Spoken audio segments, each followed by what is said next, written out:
కన్యరాశిలో ఏ నక్షత్రాలు వస్తాయనగా ఉత్తరా నక్షత్రంలోని 2, 3, 4 పాదాలు, హస్తా నక్షత్రంలో 4 పాదాలు, చిత్తా నక్షత్రంలో 1, 2 పాదములు కలిపితే కన్యరాశి. రాశాధిపతి బుధుడు. రాశిలోనే కేతు సంచార స్థితి ఉండడం వలన అంతా నాకు తెలుసు అని చాలా మీకు ఉంటుంది. వాటిని విడనాడి ప్రతి విషయాన్ని కూడా తెలుసుకునే ప్రయత్నం చేయండి. పెద్దవారైనచ్చు, చిన్నవారైనచ్చు, ప్రతి ఒక్క వ్యక్తులకు తెలియని శక్తి ఉంటుంది. ఇతర వ్యక్తులు ఏదైనా చెప్తూ ఉంటే వినే ప్రయత్నం చేయండి. మంచి అయితే స్వీకరించండి, చెడైతే వదిలేసేయండి. ఈ ఒక్కటి చేయలేదా?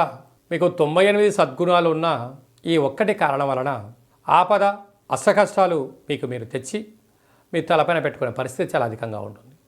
తస్మాత్ జాగ్రత్త. అలాగా సప్తమ స్థానంలో చతుర్గ్రహ సంచార స్థితి. ప్రేమికులు, భార్యాభర్తలు నూతన కార్యక్రమాలు కొంతకాలం వాయిదా వేసుకోవడం ఉత్తమోత్తమం.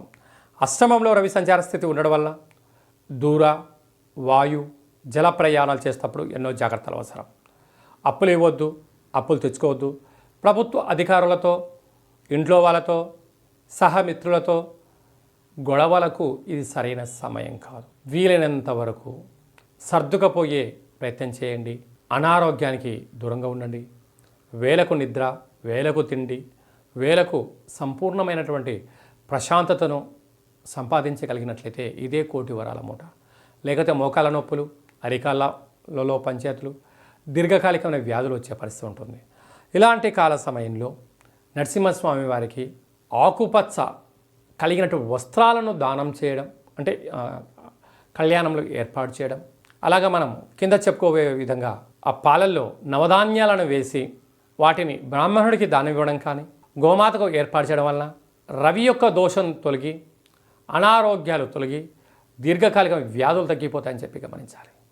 ఆహార ఉత్పత్తులు, క్యాటరింగ్ బిజినెస్, నీటి వ్యాపారస్తులు, స్వయం వృత్తులు, రియల్ ఎస్టేట్ రంగంలో ఉండబడిన వారు, అలాగనే ప్రతి కార్యక్రమంలో విజయం కన్యరాశి వారి సొంతం అవ్వాలంటే ఈ చిన్న విధానాన్ని పాటించి తీరాలి.